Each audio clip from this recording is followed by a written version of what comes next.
We're less than a week away from a contentious presidential election. We're knee-deep in a global pandemic. It's hard to imagine anything magically improving in the near future or our country magically feeling less tense this time next week. Most people say it's going to get a lot worse. So, as we anticipate the rise in anxiety, the rise in fears, the rise in frustration of people, what word does the church have for us right now, at this moment, in this time? I've thought a lot about this over the last several months, and there's a million directions and a million things and thousands of scriptures that could be shared. Here's what the Spirit is telling me. I think the church needs to shout from the rooftops and to remind other Christians that the Lord requires kindness. It's not a suggestion, it's a requirement. In 2013, I had the pleasure of hearing His Holiness, the Dalai Lama, speak. He's the 14th Dalai Lama, and he's the spiritual leader of Tibet. He's Buddhist. He's amazing. In front of thousands of people, he charmed us. He was whimsical. He offered us sage advice for living with meaning and purpose and to find depth. He took his time. He was careful with his words. He told us that after a lifetime of meditation on finding himself and becoming one with who he believed he was created to be, he had come to believe one of the most important expressions of the human experience was kindness. He backed up and said a better word for kindness is often described as love, but kindness is the expression of love, the love of self, the love of others. We know kindness as a fruit of the Spirit, but the Dalai Lama comes to this understanding differently, making kindness an archetype, a central theme, the characteristic that connects across cultures and ages and even religions. Kindness is not just bound to Christian ideology, but goes beyond to touch the entire human experience. In other words, kindness is the gate that connects us to love. And I just wonder, do you agree? Simon Sinek does. He's a leadership guru who wrote a book a couple years ago called Leaders Eat Last. He's convinced that in our DNA, we're hardwired to offer kindness, to connect with people out of love. For him, it goes all the way back to the Paleolithic period. It's a survival mechanism hardwired in the human condition to humans to rally together and protect one another. Sinek says that we're relational beings and we connect with one another out of kindness. And we do it to survive. I mean, if this is true, then the Dalai Lama and Simon Sinek show that deep down into the fibers of humanity is a spark, a union, a connection that all people share. And one way we connect is through kindness.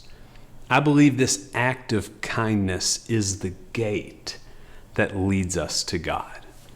And Scripture agrees. In Micah 6:8, we hear these famous words, "What does the Lord require of you? To love kindness." I mean, God steps into our world and offers a glimpse of what is required, and Micah captures it. We are to love kindness. Kindness is not something that we should just think about doing occasionally, like paying for the people behind us in a drive-through. Micah is saying kindness is the gate we walk through if we want to access God. It is that important that we are kind and we show kindness to others. What does the Lord require of you? To love kindness. So a little context here into Micah will help even illuminate this even further. Micah is an 8th century prophet to Judah, the northern kingdom, the southern kingdom. His message is clear. Listen, you better change or it's going to end badly for you. What were they doing wrong? Well, that's a good question. They were creating systems of slavery, debt slavery, They were lording over small town farmers, and then they were worshiping God as if nothing was the matter. There's tremendous economic injustice happening in Judah in the 8th century.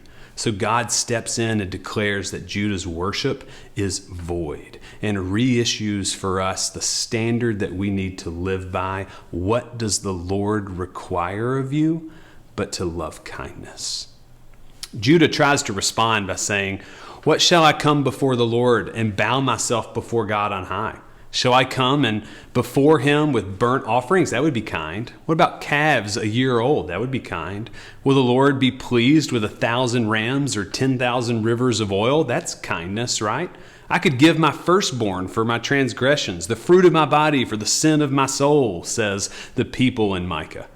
And then the prophet Micah shouts, "No, you don't get it. You can't just sacrifice something to appease God. Kindness doesn't work that way. He has told you what is good. What does the Lord require you? But to love kindness. Kindness is the standard for life. It's not an act of an apology. We're to treat people with dignity, to go the extra mile, to not use them for their own gain. Judah lost sight of this, but we can't. Kindness is everything. It's the gate that leads us to God. And we get one chance to show the world who we really are over the next week. We are called to bear kindness, to love, respecting, and cherishing the other. So go do it. You know how. It's ingrained in your DNA. If you are going to be people who bear this fruit of the Spirit, that we're going to have to stop lording our beliefs and actions and cultures and social media posts and our fears and our business practices and even our religion over and against the other. That's not kindness. The Lord requires us to do more. The Lord requires us to love one another. Like the Dalai Lama says, kindness is the true expression of love. If you really love God, if you really love others, if you really love yourself, then you will show kindness. And this is what God requires. It's what humanity needs over the next week. And it's the gate that leads us to God.